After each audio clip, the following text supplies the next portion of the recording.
জান্নাতে খেজুর গাছ রোপণ করার যে জিকির, সে জিকিরটি তিরমিজিতে হাদিস নাম্বার 3465 নম্বর হাদিস, জাবের রাদিয়াল্লাহু তাআলা থেকে বর্ণিত। তিনি বলেন, নবী সাল্লাল্লাহু আলাইহি সাল্লাম বলেন যে মান ক্বালা, যে ব্যক্তি এমনটি বলবে, সুবহানাল্লাহিল আযীম ওয়া বিহামদিহি গুরিসাত লাহু নাখলাতুল ফিল জান্নাহ। সুবহানাল্লাহ, চিন্তা করেছেন? ইয়া রাব্বুল আলামিন, সুবহানাল্লাহ।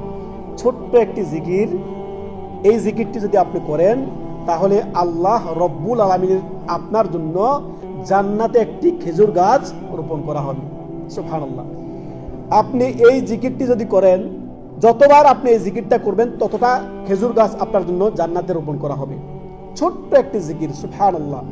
আপনি একবার পাঠ করলেন, একটি খেজুর গাছ রোপণ করা হলো। দুইবার করবেন, দুইটি খেজুর গাছ। এইভাবে যতবার আপনি এই জিকিরটি পাঠ করবেন ততবারই আপনার জন্য একটি খেজুর গাছ জান্নাতে রোপণ করা হলো। সুবহানাল্লাহ, সুবহানাল্লাহ।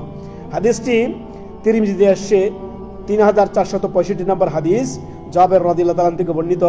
নবী সাল্লাল্লাহু আলাইহি সাল্লাম বলেন, মান ক্বালা সুবহানাল্লাহিল আযীম ওয়া বিহামদিহি গুরিসাত লাহু নাখলাতুল ফিল জান্নাহ। অর্থাৎ যে ব্যক্তি সুবহানাল্লাহিল আযীম ওয়া বিহামদিহি বলবে, বা সুবহানাল্লাহি ওয়া বিহামদি দুইভাবে রয়েছে, বলবে, তার জন্য জান্নাতে একটি খেজুর গাছ রোপণ করা হবে। সুবহানাল্লাহ। কতক্ষণ লাগলো?